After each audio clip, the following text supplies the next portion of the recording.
Hi good evening, मैं अभिनव Dhasmana realty ग्राम से आप सभी लोगों का एक बार फिर से स्वागत करता हूं। आज हम लोग यमुना एक्सप्रेसवे के बारे में एक बार फिर से नया वीडियो लेके आए हैं, जिसमें हम बात करेंगे यमुना एक्सप्रेसवे के किस सेक्टर में इन्वेस्टमेंट की जाए, कौन सा सेक्टर आपके लिए बहुत बढ़िया सेक्टर होने वाला है, जहां पे आप इन्वेस्टमेंट करके आने वाले टाइम में बहुत अच्छा प्रॉफिट कमा सकते हैं।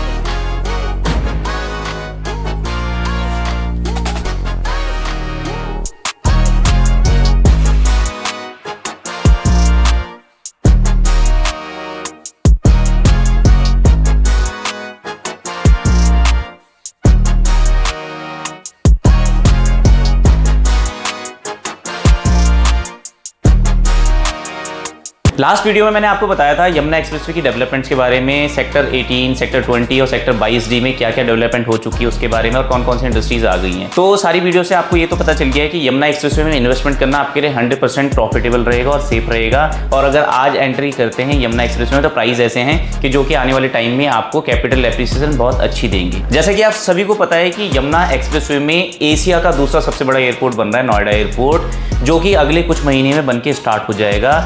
देखिए, किसी भी कंट्री में या किसी भी स्टेट में एयरपोर्ट बार बार नहीं बनाए जाते, ये मौका 25 साल 30 साल में एक बार मिलता है। तो ऐसे ही नोएडा एयरपोर्ट आपके पास 20 से 25 साल में एक बार इन्वेस्टमेंट करने का मौका दे रहा है कि अगर आप नोएडा एयरपोर्ट के पास इन्वेस्टमेंट का प्लान करते हैं तो काफ़ी अच्छे रिटर्न्स कमा सकते हैं अगले 5 साल में। नोएडा एयरपोर्ट बनने के बाद एशिया का ये सेकेंड लार्जेस्ट एयरपोर्ट बनेगा। इसके अलावा इंडस्ट्रीज हो गई, फिल्म सिटी हो गई, बड़े बड़े वेयर हाउसिंग हो गई, लॉजिस्टिक पार्क हो गई, IT पार्क, ये सारी जब डेवलप हो जाएंगे तो यमुना एक्सप्रेसवे पे अप्रॉक्स 1 लाख जॉब आने की उम्मीद है। तो आइए आज हम बात करेंगे कि यमुना एक्सप्रेसवे के किस सेक्टर में इन्वेस्टमेंट करना सबसे ज्यादा प्रॉफिटेबल रहेगा। तो देखिए, अगर आप प्लॉट लेने का प्लान कर रहे हैं यमुना अथॉरिटी का, तो इस टाइम पे सबसे अच्छा जो सेक्टर है वो यमुना अथॉरिटी का सेक्टर 18 है, जो कि सबसे पुराना सेक्टर है यमुना अथॉरिटी का, और यहाँ पे सबसे ज्यादा डेवलपमेंट इस टाइम पे अथॉरिटी कर चुकी है।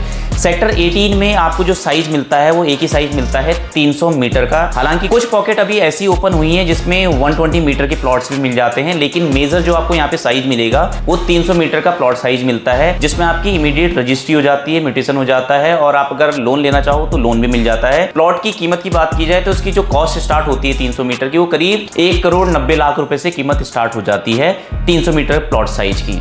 अगर आप छोटा प्लॉट लेना चाह रहे हैं तो छोटे प्लॉट के ऑप्शंस मिलते हैं 120 मीटर के और 162 मीटर के।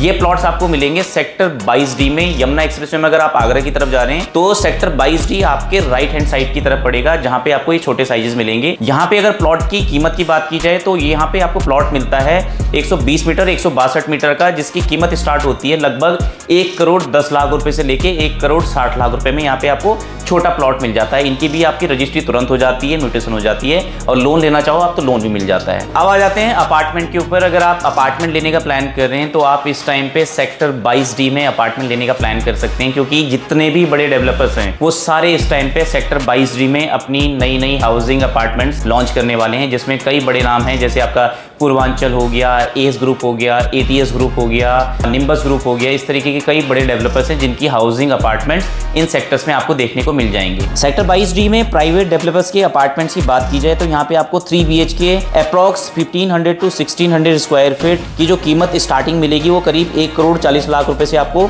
स्टार्टिंग यहाँ पे प्राइस मिल जाता है। इस सेक्टर की सबसे अच्छी बात है कि ये नोएडा एयरपोर्ट से सिर्फ 13 से 14 किलोमीटर की डिस्टेंस पे है, और यमुना एक्सप्रेसवे से बिल्कुल आपका 800 से 900 मीटर की डिस्टेंस पे है। और जो 130 मीटर का रिंग रोड है, जो आप ये मैप पे मैंने आपको दिखाया, ये मैप पे आप देखोगे ये 130 मीटर हाईवे से बिल्कुल कनेक्टेड है। तो इससे इस सेक्टर की कनेक्टिविटी काफ़ी स्ट्रांग हो जाती है। इसके अलावा इस सेक्टर के पास में आपका JP स्पोर्ट सिटी आ जाती है, जहाँ पे आपको F1 फार्मूला ट्रैक भी मिल जाता है और क्रिकेट स्टेडियम मिल जाता है। तो ये एक काफ़ी छोटी वीडियो थी जिसमें मैंने आपको बताया कि आपको यमुना एक्सप्रेसवे के किस सेक्टर में इन्वेस्टमेंट करना चाहिए। यमुना एक्सप्रेसवे में किसी भी तरीके की आप इन्वेस्टमेंट करने का प्लान कर रहे हैं, आप अपार्टमेंट लेना चाहते हैं, आप दुकान लेना चाहते हैं, आप मकान लेना चाहते हैं, आप कोठी लेना चाहते हैं, तो आप ये जो स्क्रीन पे नीचे नंबर आ रहा है इस नंबर पे कांटेक्ट करके आप पूरी की पूरी टिप्स ले सकते हैं हमसे। अगर आपको कोई हेल्प चाहिए, आपको विजिट करनी है, किसी भी टाउनशिप की विजिट करनी है, तो इसमें आपको पूरी हेल्प की जाएगी। तो इन फ्यूचर आपको इसी तरीके की अगर वीडियोस आपके पास टाइम से पहुंचते रहें तो आप हमारे रियल्टी ग्राम के इस चैनल को सब्सक्राइब जरूर करें, और अगर आपको ये वीडियो अच्छा लगा हो तो लाइक करें, कमेंट करें। Thank you.